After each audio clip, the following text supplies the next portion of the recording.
Hi friend, आइए इस video के माध्यम से हम देखेंगे बिहार का परिचय, इंट्रोडक्शन ऑफ बिहार।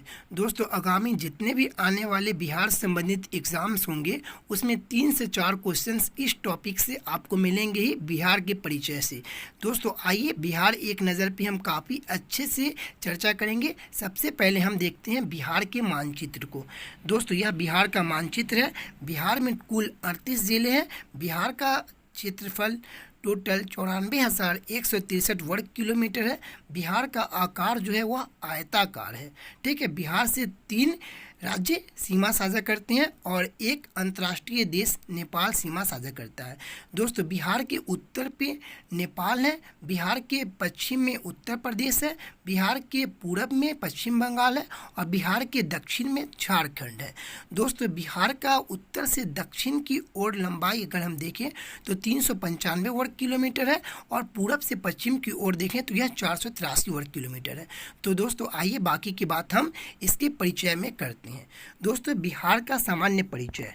दोस्तों, बिहार का संपूर्ण क्षेत्रफल 94,163 वर्ग किलोमीटर है। ग्रामीण क्षेत्र 92,257.51 वर्ग किलोमीटर है। नगरीय क्षेत्रफल 1095.49 वर्ग किलोमीटर है। यानी कि बिहार में ग्रामीण क्षेत्र जो है वह लगभग 95% है और वहीं हम शहरी क्षेत्र की बात करें तो लगभग 5% के आसपास शहरी क्षेत्र है। दोस्तों, बिहार की कुल आबादी 10,40,99,452 है। बिहार की कुल आबादी 10,40,99,452 है। और वहीं हम जनसंख्या प्रतिशत में देखें तो भारत की जनसंख्या का 8.6% है। वहीं हम लिंगानुपात की बात करें तो बिहार का लिंगानुपात 918 है। दोस्तों, यह लिंगानुपात क्या है? तो लिंगानुपात पर 1000 पुरुष पे महिला की संख्या बताया जाता है। यानी कि पर 1000 पुरुष पे महिला की संख्या 918 बिहार में है। दोस्तों, बिहार की जनसंख्या घनत्व कितना है? तो बिहार में पूरे ऑल ओवर इंडिया में सबसे ज़्यादा जनसंख्या घनत्व है। टोटल कितना है? तो 1106 है। दोस्तों, यह जनसंख्या घनत्व क्या होता है? तो 1 किलोमीटर स्क्वायर में कितने लोग रहते हैं? तो बिहार में 1 किलोमीटर स्क्वायर में 1106 व्यक्ति रहते हैं। दोस्तों, आइए और आगे हम बात करते हैं बिहार में कुल प्रमंडल कितने हैं, यानी बिहार में कुल डिवीज़न कितने हैं। तो बिहार में कुल प्रमंडल 9 है। तो दोस्तों आइए वो भी हम जान लेते हैं कि 9 कौन कौन से प्रमंडल है। तो पहला तिरहुत प्रमंडल, दूसरा दरभंगा प्रमंडल, तीसरा कोसी प्रमंडल और चौथा हम बात करें तो पूर्णिया प्रमंडल। 5वां सारण हो गया, छठा आपको पटना हो गया, 7वां मगध हो गया, 8वां पूर्णिया हो गया और 9वां अगर बात करें तो बांका हो गया। ये 9 प्रमंडल बिहार में है। बिहार में कुल कितने ज़िले हैं? तो बिहार में टोटल 38 ज़िले हैं। दोस्तों, यहाँ पे मैं पेन का प्रयोग नहीं कर रहा हूँ क्योंकि मुझे नहीं आता पेन का प्रयोग करने। जो बात है मैं क्लियर बोलता हूँ। दोस्तों, बिहार में टोटल ज़िले कितने हैं? तो बिहार में टोटल 38 ज़िले हैं। नवीनतम जिला कौन है बिहार का? तो नवीनतम जिला बिहार का जो नया जिला बना है वह अरवल बना है। बिहार में अनुमंडल कितना है? अनुमंडल बिहार में टोटल 101 अनुमंडल है। दोस्तों, मैं मुजफ्फरपुर ज़िले में रहता हूँ। मुजफ्फरपुर ज़िले में 2 अनुमंडल है, पूर्वी अनुमंडल और पश्चिमी अनुमंडल। मैं पूर्वी अनुमंडल में रहता हूँ। आप कहाँ रहते हैं यह कमेंट करके मुझे बताएं। दोस्तों, बिहार में प्रखंड कितना है? तो बिहार में प्रखंड 534 है। प्रखंड यानी इसे अंग्रेजी में कहते हैं ब्लॉक। हमारा ब्लॉक मुजफ्फरपुर में मुशहरी ब्लॉक है। आपका ब्लॉक कहाँ, ये आप बताएं। ठीक है, साक्षरता बिहार की कितनी है? बिहार की साक्षरता दर 61.8% है। यानी पूरे भारत में सबसे कम साक्षरता अगर हम देखें तो बिहार राज्य की है 61.8%। दोस्तों, यह आंकड़ा आप काफ़ी अच्छे से याद रखेंगे क्योंकि आंकड़ा एकदम एग्ज़ाम में पूछता ही है। बिहार में पुरुष साक्षरता कितना है? तो 71.2%। वहीं महिला साक्षरता कितना है? तो 51.5%।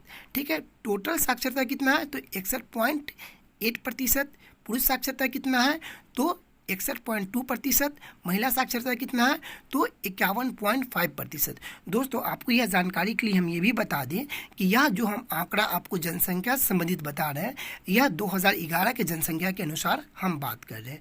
दोस्तों, आइए अब हम बिहार पे एक नज़र डालते हैं। ठीक है, सबसे पहले हम देखेंगे बिहार का सामान्य परिचय। बिहार का आधिकारिक नाम क्या है? तो बिहार है।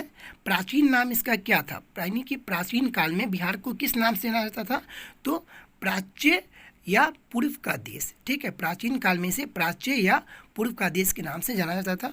मौर्य एवं गुप्त काल में बिहार को किस नाम से जाना जाता था, तो मौर्य या गुप्त काल में बिहार को मगध के नाम से जाना जाता था। ठीक है दोस्तों, जो बौद्ध धर्म के अंगुत्तर निकाय से टोटल 16 महाजनपद मिले थे, जिसमें एक कौन सा मगध, एक था मगध महाजनपद। ठीक है, बौद्ध धर्म के अंगुत्तर निकाय से टोटल 16 महाजनपद मिले थे, जिसमें एक सबसे शक्तिशाली और सबसे बड़ा महाजनपद के रूप में मगध महाजनपद उभरा था। ठीक है, चलिए आते हैं बिहार का गठन कब हुआ था, तो बिहार का गठन हुआ था 22 मार्च 1912 ईस्वी को। यह किससे स्वतंत्र हुआ था, तो बिहार या पश्चिम बंगाल से अलग होकर के बना था। कब बना था, तो 22 मार्च 1912 ईस्वी को। उस समय इसमें उड़ीसा राज्य सम्मिलित था। ठीक है, आइए हम आगे बात करेंगे बिहार राज्य की स्थापना या फिर बिहार दिवस कब मनाते हैं, तो बिहार दिवस 22 मार्च को मनाते हैं। दोस्तों बीपीएससी हर एक एग्जाम में बिहार दिवस हमेशा पूछती ही है। ठीक है, या आपसे कभी ये पूछ लेगी कि इस बार बिहार दिवस कैवा मनाया जा रहा है, तो दोस्तों इस बार बिहार दिवस 111वां नंबर का मनाया जा रहा है। ठीक है, बिहार की राजधानी क्या है, तो बिहार की राजधानी वर्तमान में पटना ही है। ठीक है, इसका स्थापना कब हुआ था पटना का, तो पटना राज्य का स्थापना हुआ था, पटना जिले का स्थापना हुआ था 1541 ईस्वी में। ठीक है, यह कब स्थापना हुआ था इसका पटना राज्य का, तो 1541 ईस्वी में। ठीक है, पटना राज्य का संस्थापक कौन था, पटना राज्य का संस्थापक कौन था, तो शेरशाह सूरी। दोस्तों शेरशाह सूरी भारत के काफ़ी महान सूरवीर थे। ठीक है, या यूं कहें तो शेरशाह सूरी एक ऐसे शख्स थे जो मुगल का नामो निशान मिटा दिए थे। ठीक है, बात करें तो आपको 40 से लेकर के 1955 तक 40 से लेकर के लगभग 1555 ईस्वी तक मुगल एकदम समाप्त की ओर बढ़ गए थे, क्योंकि जब इस समय हुमायूं को खदेड़ करके भारत से शेरशाह सूरी भगाए थे, तो लगभग 1540 से लेकर के 1555 ईस्वी तक हुमायूं भटक रहा था इधर उधर। जब हुमायूं को यह खबर मिलता है कि शेरशाह सूरी की मृत्यु हो गई 1545 ईस्वी में, तो हुमायूं रिटर्न फिर दिल्ली पे आकर के शासन शुरू करता है। ठीक है दोस्तों, पटना का प्राचीन नाम क्या था, पटना का प्राचीन नाम पाटलिपुत्र था। पाटलिपुत्र की स्थापना कब हुई थी, तो 461 ईसा पूर्व में हुई थी। ठीक है, 461 ईसा पूर्व में पाटलिपुत्र राज्य की स्थापना हुई थी। वही हम बात करें कि पाटलिपुत्र, यहाँ बौद्ध धर्म का सम्मेलन हुआ था। तो क्या सम्मेलन हुआ था पाटलिपुत्र में, तो यहाँ यह सम्मेलन हुआ था, दूसरा सम्मेलन हुआ था, नहीं पहला हुआ था कहाँ, राजगीर में, दूसरा वैशाली में, तीसरा पाटलिपुत्र में, चौथा कुंडलवन कश्मीर में हुआ था। ठीक है दोस्तों, एक बार आप इसे कंफर्म कर लीजिएगा। पाटलिपुत्र का संस्थापक कौन था, पाटलिपुत्र का संस्थापक उदयन था। उद्यान या फिर इसे उद्यान के नाम से भी जाना जाता था। ठीक है दोस्त, यहाँ पे पेन का प्रयोग होता तो काफ़ी अच्छे से आपको समझ में भी आता। ठीक है, लेकिन आप समझने का प्रयास कीजिएगा। ठीक है, यदि आप देख सकते हैं तो खैर समझ भी सकते हैं। ठीक है, पाटलिपुत्र का संस्थापक कौन था, उद्यान या उदयन। इसके यह किस वंश से था, तो यह हड़ेक वंश से था। हड़ेक वंश का जो संस्थापक था, वो हड़ेक वंश का संस्थापक कौन था, तो वृहदर्थ थे हड़ेक वंश के संस्थापक, वृहदर्थ। ठीक है, वृहदर्थ के जो पुत्र थे उनका नाम था जरासंध। ठीक है, और वहीं हम बात करें कि हड़ेक वंश के वास्तविक संस्थापक कौन हुए थे, तो हड़ेक वंश के वास्तविक संस्थापक बिंबिसार हुए थे। दोस्तों यहाँ पे हम आपको अदर फैक्ट्स भी कवर करते हुए चल रहे हैं। ठीक है, बंगाल से बिहार को कब अलग किया गया था, तो दोस्तों पहले भी हमने आपको बताया था कि बंगाल से बिहार को अलग किया गया था 22 मार्च 1912 ईस्वी को। ठीक है, बिहार से उड़ीसा को कब अलग किया गया था, तो बिहार से उड़ीसा को अलग किया गया था 1 अप्रैल 1936 ईस्वी को। तो प्रत्येक 1 अप्रैल को उड़ीसा दिवस मनाया जाता है, या कहें तो उत्कल दिवस के रूप में मनाया जाता है प्रत्येक 1 अप्रैल को। दोस्तों उड़ीसा का पुराना नाम क्या था, तो उड़ीसा का पुराना नाम कलिंग था। ठीक है, बिहार से झारखंड को कब अलग किया गया, तो बिहार से झारखंड राज्य को अलग किया गया था 15 नवंबर 2000 ईस्वी को। दोस्तों अभी आपने जो मैप देखा था, यह 15 नवंबर 2000 के बाद बना हुआ मैप है, ठीक है, जब झारखंड राज्य इससे अलग हो गया था। दोस्तों बिहार अभी और विकसित राज्य होता, क्योंकि बिहार में जो खनिज जो था, खनिज, ठीक है, खनिज लगभग 95% झारखंड लेकर के चला गया, क्योंकि दक्षिण में होता है खनिज, तो झारखंड लगभग 95% खनिज लेकर के चला गया और हमारे पास मात्र 5% के आसपास खनिज छोड़ गया, ठीक है।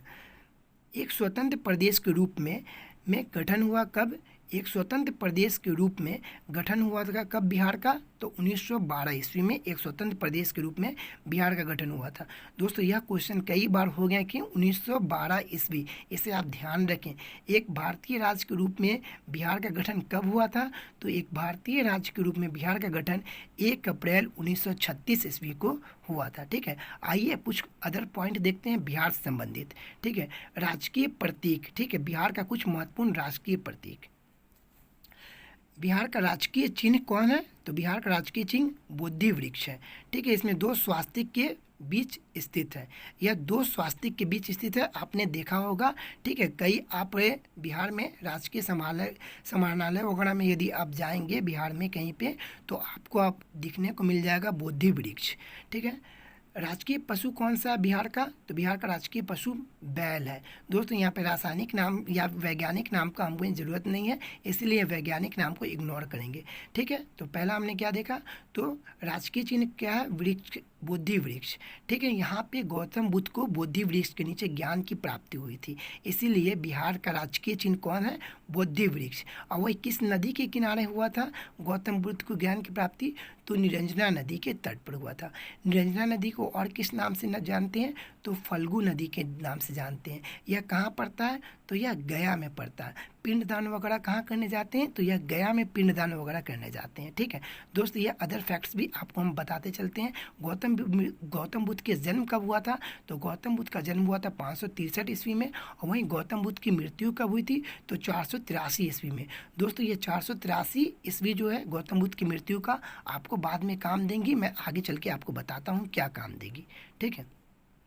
बिहार का राजकीय पक्षी कौन सा है? बिहार का राजकीय पक्षी गोरैया है। बिहार का राजकीय पुष्प कौन सा है? तो बिहार का राजकीय पुष्प गेंदा है। राजकीय वृक्ष कौन सा है? तो बिहार का राजकीय वृक्ष पीपल वृक्ष है, ठीक है। राजकीय मछली कौन सा है बिहार का? तो देसी मांगुर मछली है, यह राजकीय मछली है, ठीक है। यह राजकीय मछली है बिहार राज्य का। वहीं हम भारत के कौन बात करें? भारत का राष्ट्रीय मछली कौन है? तो यह डॉल्फिन मछली है, जो भारत का गंगेटिक डॉल्फिन है, वो भारत का राजकीय मछली है, ठीक है। राजकीय खेल कौन सा है बिहार का? तो बिहार का राजकीय खेल कबड्डी है, ठीक है। वहीं हम भारत का राजकीय खेल की बात करें तो हॉकी है।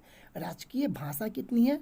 तो बिहार की राजकीय भाषा कौन सी है? तो हिंदी भाषा बिहार की राजकीय प्रथम भाषा है। वहीं दूसरी भाषा कौन सी है? दूसरी राजकीय भाषा तो उर्दू है। तीसरी भाषा कौन सी है? तो मैथिली है। दोस्तों वही भाषा से संबंधित कुछ बात कर लेते हैं, आइए यहाँ पे। दोस्तों जब संविधान का गठन हुआ था उस समय भारतीय संविधान में कुल 14 भाषा थी। अभी वर्तमान में कुल भारतीय संविधान के अनुसार 22 भाषा है, ठीक है। 22 भाषा अभी वर्तमान में है, और पहले कितना थी? पहले 24 भाषा थी। अभी कौन कौन सी भाषा जुड़ी है 14 भाषा के बाद? आइए वो भी हम जान लेते हैं। 15वीं भाषा जुड़ी थी सिंधी, मणिपुरी नेपाली कोंकणी, यह 16वीं 17वीं 18वीं जुड़ी थी। और वहीं पे मैथिली, बोडो, डोगरी, संथाली, ये आपको 22 भाषा टोटल हो गई। पहले मूल संविधान में कितनी भाषा थी? तो मूल संविधान में टोटल 14 भाषा थी, ठीक है। नवीनतम जो अभी 8 भाषा जुड़ी है, कौन कौन सी 8 भाषा है तो वो भी हम जान लेते हैं। अभी मैंने आपको बताया, फिर से एक बार रिपीट कर देता हूँ। 15वां भाषा जुड़ा था कौन? तो सिंधी। 16वां 17 18वां भाषा मणिपुरी नेपाली कोंकणी। 18वां 19 20 और 21 22 इसमें बोडो, डोगरी, मैथिली, संथाली ये जुड़ा था, ठीक है। आइए आगे हम बात करते हैं। राजकीय गीत, बिहार का राजकीय गीत कौन सा है? तो बिहार का राजकीय गीत मेरे भारत के कंडहार है, ठीक है। बिहार का राजकीय गीत मेरे भारत के कंडहार है। बिहार का राजकीय प्रार्थना कौन सा है? तो मेरे रफ्तार पर सूर्य की किरण करे राज। ये आपको काफ़ी इंपॉर्टेंट होता है, राजकीय गीत और राष्ट्रीय प्रार्थना, ये आप याद रखिएगा, ठीक है। राजकीय गीत कौन सा है? तो मेरे भारत की कंधार। और राजकीय प्रार्थना कौन सा है? तो मेरे रफ्तार पर सूरज की किरण करे राज। दोस्तों वही हम आपको बता दें कि बिहार की जो दूसरी भाषा जुड़ी गई थी, ठीक है, बिहार राज्य की दूसरी राजकीय भाषा बनी थी उर्दू, 1984 में बनी थी, ठीक है। आइए अब हम कुछ भौगोलिक परिचय के बारे में जानते हैं, बिहार का भौगोलिक परिचय, ठीक है। बिहार राज्य की आकृति कैसी है? तो बिहार राज्य की आकृति आयताकार है, ठीक है, आयताकार बिहार राज्य की है। इसकी लंबाई और चौड़ाई दोनों में आप देखिएगा तो डिफरेंट होगा। बिहार का क्षेत्रफल कितना है? तो बिहार राज्य का क्षेत्रफल 94,163 वर्ग किलोमीटर है। यह संपूर्ण भारत का 2.86% है। संपूर्ण भारत का क्षेत्रफल कितना है? तो संपूर्ण भारत का क्षेत्रफल 32,87,263 वर्ग किलोमीटर है। संपूर्ण भारत का क्षेत्रफल कितना है? तो 32,87,263 वर्ग किलोमीटर संपूर्ण भारत का, ठीक है। और ये कितना परसेंट है बिहार? तो 2.86% है। क्षेत्रफल की दृष्टि से बिहार देश का क्यावां स्थान है? तो क्षेत्रफल की दृष्टि से बिहार देश का 12वां स्थान है, ठीक है। पहले 13वां स्थान होता था, लेकिन जब से जम्मू कश्मीर और लद्दाख डिवाइड हो गया तब से बिहार 12वां राज्य क्षेत्रफल की दृष्टि से बन गया, ठीक है। वही हम जनसंख्या की दृष्टि से बात करें तो बिहार का जनसंख्या की दृष्टि से कैवां स्थान है? तो जनसंख्या की दृष्टि से बिहार का स्थान तीसरा है, ठीक है। शहरी क्षेत्रफल कितना है बिहार का? तो बिहार का शहरी क्षेत्रफल 1095.49 वर्ग किलोमीटर है, ठीक है। शहरी क्षेत्रफल सबसे कम है, 1095.49 वर्ग किलोमीटर है। वर्ग किलोमीटर का मतलब होता है लंबाई इंटू चौड़ाई, ठीक है। ग्रामीण क्षेत्रफल कितना है? तो ग्रामीण क्षेत्रफल 92,257.51 वर्ग किलोमीटर, ठीक है। बिहार क्षेत्रफल की दृष्टि से सबसे बड़ा जिला कौन है? बिहार का क्षेत्रफल की दृष्टि से सबसे बड़ा जिला पश्चिम चंपारण है, ठीक है। वही कितना वर्ग किलोमीटर में स्थित है पश्चिम चंपारण? तो 5,228 वर्ग किलोमीटर में। क्षेत्रफल की दृष्टि से सबसे छोटा जिला कौन सा है? तो क्षेत्रफल की दृष्टि से सबसे छोटा जिला बिहार का शिवहर जिला है। कितना वर्ग किलोमीटर में? तो 444 वर्ग किलोमीटर में यह जिला स्थित है। दोस्त लेकिन बिहार में यदि जनसंख्या घनत्व की अकॉर्डिंग देखें तो बिहार में जनसंख्या घनत्व के मामले में शिवहर जिला सबसे अधिक है। लगभग 1880 लोग रहते हैं यहाँ 1 किलोमीटर में। शिवहर में कितना लोग रहते हैं? तो 1 किलोमीटर स्क्वायर में लगभग 1880 लोग रहते हैं। यह एग्ज़ाम में आपसे पूछ देंगे कि बिहार के किस जिले में सबसे ज़्यादा जनसंख्या घनत्व है, तो वह शिवहर है, ठीक है। दोस्तों आइए आगे की ओर हम बढ़ते हैं और आगे देखते हैं कि आगे क्या फैक्ट हमें कवर करना है। तो आगे वही भौगोलिक से संबंधित कुछ है। समुद्र तल से औसत ऊंचाई बिहार की कितनी है? तो समुद्र तल से औसत ऊंचाई बिहार की 173 फीट है, लगभग 52.73 मीटर के बराबर, ठीक है। समुद्र तल से औसत ऊंचाई कितना है? 173 फीट। समुद्र तल से बिहार की दूरी कितना है? 200 किलोमीटर लगभग। समुद्र तल से बिहार की दूरी कितनी है? तो लगभग 200 किलोमीटर, ठीक है। दोस्तों समुद्र के अंदर जो हम नापते हैं दूरी तो वह नॉटिकल मील में मापते हैं, ठीक है, नॉटिकल मील में। अक्षांशीय विस्तार क्या है बिहार का?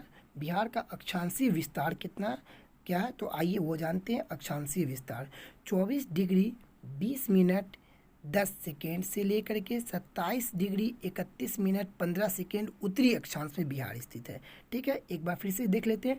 अक्षांशीय विस्तार 24 डिग्री 20 मिनट 10 सेकेंड से 27 डिग्री 31 मिनट 15 सेकेंड उत्तरी अक्षांश में। दोस्तों यहाँ पे आप एक चीज़ को कर लीजिए, जो 24 के ऊपर बिंदु है उसे डिग्री कहते हैं, और 20 के ऊपर जो एक बिंदु दिया हुआ है उसको हम मिनट में कन्वर्ट करते हैं, और वहीं 10 के ऊपर जो 2 बिंदु दिया हुआ है उसे हम सेकेंड में कन्वर्ट करते हैं। हो सकता है दोस्तों कि बाई मिस्टेक अगर आप पहली बार ये चीज़ को देख रहे हो तो आपको ये समझ में आ जाए, ठीक है। अक्षांशीय विस्तार कितना है? तो 24 20 10 से 27 31 15। वही देशांतरीय विस्तार कितना है? तो 83 19 50 से 88 17 40। दोस्तों इसको आप मोबाइल नंबर की तरह याद ही कर लीजिए, ठीक है, कि अक्षांशीय विस्तार 24 20 10 से 27 31 15, देशांतरीय विस्तार 83 19 50 से 88 17 40, 88 17 40 पूर्वी देशांतर, ठीक है। बिहार की लंबाई कितना है? तो उत्तर से दक्षिण की लंबाई मैंने पहले भी आपको बताया था, तो बिहार की उत्तर से दक्षिण की लंबाई है 345 किलोमीटर। उत्तर से दक्षिण की लंबाई 345 किलोमीटर, और वही पूरब से पश्चिम की लंबाई 483 वर्ग किलोमीटर। 483 किलोमीटर, ठीक है, वर्ग किलोमीटर यानी किलोमीटर, ठीक है दोस्तों। मैंने आपको पहले बताया था कि गौतम बुद्ध की मृत्यु कब हुई थी, तो 483 ईस्वी में। तो आप इससे याद रखिएगा कि बिहार की जो पूरब से पश्चिम की लंबाई है वो गौतम बुद्ध की मृत्यु जो हुई थी 483 ईसा पूर्व में, वह उसके बिहार की पूरब से पश्चिम की ओर की लंबाई है, ठीक है। ये एक अलग फैक्टर है कि दोनों सेम टू सेम, इसलिए मैं आपको बोल रहा हूँ, ठीक है। बिहार की जलवायु कैसी है, तो बिहार की जलवायु उष्णकटिबंधीय मानसूनी जलवायु है, ठीक है। बिहार का कुल सिंचित क्षेत्र कितना है, सिंचित क्षेत्र यहाँ, सिंचित क्षेत्र का मतलब होता है कि जहाँ पर सिंचाई करना आसान हो, तो लगभग 72.07 लाख हेक्टेयर बिहार में कुल सिंचित क्षेत्र है। 72.07 लाख हेक्टेयर लगभग कुल सिंचित क्षेत्र बिहार में। कुल बाढ़ प्रभावित क्षेत्र कितना है, तो 68.80 लाख हेक्टेयर लगभग कुल ये बाढ़ प्रभावित क्षेत्र है, ठीक है। सर्वाधिक सिंचित क्षेत्र वाला जिला कौन सा है बिहार में, सर्वाधिक सिंचित क्षेत्र वाला जिला कौन सा है बिहार में, तो जमुई जिला सर्वाधिक सिंचित क्षेत्र वाला जिला है, ठीक है। कितना परसेंट है, लगभग 16% है। बिहार की पहली सिंचाई परियोजना कौन सी है, तो बिहार की पहली सिंचाई परियोजना सोन नदी परियोजना है, सोन नहर परियोजना। आई थिंक आप देख लीजिएगा 1875 ईस्वी के आसपास या 1874 ईस्वी के आसपास सोन नहर परियोजना का निर्माण हुआ था, ठीक है। सबसे बड़ी सिंचाई परियोजना कौन सी है, तो गंडक नदी परियोजना, गंडक नहर परियोजना यह सबसे बड़ी सिंचाई परियोजना है। सबसे बड़ी सिंचाई परियोजना कौन सी है बिहार में, तो गंडक नहर परियोजना सबसे बड़ी सिंचाई परियोजना है, ठीक है। राज्य में औसत वर्षा कितना होता है, तो राज्य में औसत वर्षा जो होता है 987.2 मिमी, ठीक है, मिमी यानी कि मिलीमीटर में होता है। राज्य में औसत वर्षा होता है 987.2 मिमी, ठीक है। यह आंकड़ा कब का है, तो 2001 से लेकर के 2018 के बीच का यह आंकड़ा है। बिहार में सर्वाधिक तापमान किस जिला का है, तो बिहार में सर्वाधिक तापमान जो है वह गया जिला का है। सर्वाधिक वर्षा वाला जिला बिहार में कौन सा है, तो बिहार में सर्वाधिक वर्षा कहाँ होता है, तो यह किशनगंज में बिहार में सबसे ज़्यादा वर्षा होता है। सबसे कम वर्षा बिहार में कहाँ होता है, तो अरवल में सबसे कम वर्षा होता है। बिहार का सबसे गर्म जिला कौन सा है, तो बिहार का सबसे गर्म जिला यह गया जिला है। वहीं बिहार का सबसे ठंडा जिला कौन सा है, तो ये भी गया जिला है, ठीक है दोस्तों। यहाँ पे आपको जानकारी के लिए हम आपको बता देते हैं कि बिहार की उत्तर में जो सबसे उत्तरी जिला है कौन सी है, तो पश्चिम चंपारण, ठीक है, यानी सबसे उत्तरी जिला। और बिहार की सबसे दक्षिणी जिला कौन सी है, तो यह गया जिला है। और बिहार की सबसे पश्चिमी जिला कौन सी है, तो यह आपको कैमूर जिला है। और बिहार की सबसे पूर्वी जिला कौन सी है, तो बिहार की सबसे पूर्वी जिला किशनगंज है, ठीक है दोस्तों। इसको पेन डाउन कर लीजिएगा, काफ़ी इम्पोर्टेंट है। और एक और बात बता देता हूँ कि जो रोहतास जिला है, रोहतास जिला वह बिहार के वह जो रोहतास जिला है वह 2 अन्य राज्यों से सीमा साझा करती है। किससे किससे, तो एक उत्तर प्रदेश से भी सीमा साझा करती है रोहतास, और एक झारखंड से भी सीमा साझा करती है रोहतास, ठीक है। आइए आगे की ओर हम बढ़ते हैं और भौगोलिक सीमाओं को देखते हैं, ठीक है। बिहार में भौगोलिक सीमाएं दोस्तों ये काफ़ी इम्पोर्टेंट है, ठीक है। भौगोलिक सीमाएं, उत्तर में नेपाल, दक्षिण में झारखंड, पूरब में पश्चिम बंगाल तथा पश्चिम में उत्तर प्रदेश, यानी कि बिहार की चौहद्दी हम आपको बता देंगे, ठीक है। बिहार के उत्तर में नेपाल है, दक्षिण में झारखंड है, पूरब में पश्चिम बंगाल है तथा पश्चिम में उत्तर प्रदेश है, ठीक है। राज्य की सीमा से लगे 3 जिले, ठीक है, यानी बिहार राज्य के सीमा से लगे 3 अन्य राज्य कौन कौन से हैं, तो फिर से जान लीजिए आप, पश्चिम बंगाल, उत्तर प्रदेश, झारखंड। एकमात्र देश लगता है कौन सा देश, तो वह नेपाल है।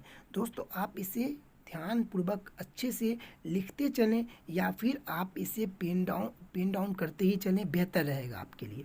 उत्तर प्रदेश की सीमा से लगे कुल कितने ज़िले हैं, यानी उत्तर प्रदेश के सीमा से लगे बिहार के कुल कितने ज़िले हैं, तो उत्तर प्रदेश की सीमा से लगे बिहार के कुल 8 ज़िले हैं। कौन कौन से ज़िले हैं, तो रोहतास, कैमूर, बक्सर, भोजपुर, सारण, सिवान, गोपालगंज, पश्चिम चंपारण।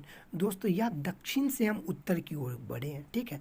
अब एक बार हम उत्तर से दक्षिण की ओर इसी को बोल देते हैं जो उत्तर प्रदेश सीमा साझा कर रहा है, तो पश्चिम चंपारण, गोपालगंज, सिवान, सारण, भोजपुर, बक्सर, कैमूर, रोहतास, ठीक है। इसी को दोबारा हम रिपीट किए हैं। पहले हम आपको दक्षिण से उत्तर की ओर गए हैं, बाद में हम आपको उत्तर से दक्षिण की ओर है। ठीक है, अब आइए देखते हैं पश्चिम बंगाल से बिहार के कौन कौन से ज़िले लगते हैं। तो पश्चिम बंगाल से बिहार के मात्र 3 ज़िले लगते हैं। कौन कौन से 3 ज़िले लगते हैं, तो इसे अपने दिमाग में अटाए रखें कि पश्चिम बंगाल से बिहार के 3 ज़िले लगते हैं। किशनगंज, पूर्णिया, कटिहार। किशनगंज, पूर्णिया, कटिहार। किशनगंज, पूर्णिया, कटिहार। झारखंड की सीमा से बिहार के कितने ज़िले लगते हैं, तो झारखंड की सीमा से बिहार के कुल 8 ज़िले लगते हैं। कौन कौन से 8 ज़िले लगते हैं, तो भागलपुर, बांका, जमुई, नवादा, गया, औरंगाबाद, रोहतास, कैमूर। ठीक है, यह भी आपको पूरब से लेके पश्चिम की ओर बढ़ रहा है। ठीक है, पूरब से पश्चिम की ओर बढ़ रहा है। और वही हम पश्चिम से पूरब की ओर देखें तो कैमूर हो गया, रोहतास हो गया, औरंगाबाद हो गया, गया हो गया, नवादा हो गया, जमुई हो गया, बांका हो गया, भागलपुर हो गया। ठीक है दोस्तों, इसे आप याद कर ले, ये आपको रटना ही पड़ेगा, याद ही करना पड़ेगा। ठीक है, बिहार की सीमा से लगा एकमात्र देश नेपाल, जो उत्तर में है। बिहार नेपाल की अंतर्राष्ट्रीय सीमा की लंबाई बताइए। बिहार और नेपाल की अंतर्राष्ट्रीय सीमा की लंबाई 729 किलोमीटर है। ठीक है, बिहार और नेपाल की अंतर्राष्ट्रीय सीमा की लंबाई 729 किलोमीटर है। नेपाल की सीमा से लगे कुल 7 राज्य हैं, यानी उत्तर में बिहार के नेपाल है। उस नेपाल से बिहार के कौन कौन से ज़िले लगते हैं, आइए हम उसे देखते हैं। पश्चिम चंपारण, पूर्वी चंपारण, सीतामढ़ी, मधुबनी, सुपौल, अररिया, किशनगंज। ठीक है, पश्चिम चंपारण, पूर्वी चंपारण, सीतामढ़ी, मधुबनी, सुपौल, अररिया, किशनगंज। ठीक है, ये ज़िले 7 लगते हैं। पटना की राजधानी, बिहार की राजधानी पटना से कौन कौन से ज़िले लगते हैं, तो बिहार की राजधानी पटना से कुल 9 ज़िले लगते हैं। दोस्तों, ये ऐसे ही बुक नहीं छाप दिया है, ये सब प्रश्न पूछे गए हैं हाल ही के एग्ज़ाम में, वह यह बुक छाप दिया है। ठीक है, ऐसा नहीं सोचिए कि कुछ भी छाप दिया है, नहीं, पटना से सटे हुए सभी ज़िले को पूछा गया है एग्ज़ाम में कि इसमें से कौन से ज़िले हैं जो पटना से नहीं सटते हैं। ठीक है, कौन से ज़िले हैं जो गंगा नदी से नहीं सटते हैं। ठीक है, ये सब एग्ज़ाम में प्रश्न पूछते हैं, तो आपको बिहार के मैप पे एक अच्छा पकड़ बनाना ही पड़ेगा। यदि आप बिहार से रिलेटेड किसी भी एग्ज़ाम का प्रिपरेशन कर रहे हैं तो अपने पास एक बिहार का मैप ऑलवेज रखें ही, और उस पर आप देखते रहें कि कौन से ज़िला कहाँ पे स्थित है। ठीक है, कौन से ज़िला कौन से राज्य से सीमा साझा कर रही है, कौन से देश से सीमा साझा कर रही है, या फिर गंगा नदी से टच कर रही है या नहीं कर रहे, ये सब नॉलेज होना चाहिए आपको। और आपको ये भी नॉलेज होना चाहिए कि बिहार में 9 प्रमंडल है, तो किस प्रमंडल में कौन कौन से आते हैं। तो दोस्तों, बिहार में 9 प्रमंडल है, तो सबसे कम ज़िले किस प्रमंडल में आते हैं, तो सबसे कम ज़िले यह बांका प्रमंडल में आते हैं। बांका प्रमंडल में मात्र 2 ज़िले आते हैं। कौन कौन से, तो बांका और भागलपुर, मात्र 2 ज़िले। तो इसी तरह सभी को आपको याद करना पड़ेगा कि तिरहुत प्रमंडल में कितने ज़िले आते हैं, सारण में कितने ज़िले आते हैं, दरभंगा में कितने ज़िले आते हैं, सबको अच्छे से आपको रटना ही पड़ेगा। ठीक है, आइए दोस्तों, हम अपने टॉपिक की ओर फिर से चलते हैं। आगे अदर बात करने लगे हम। बिहार की राजधानी पटना से लगे हुए 9 ज़िले हैं टोटल।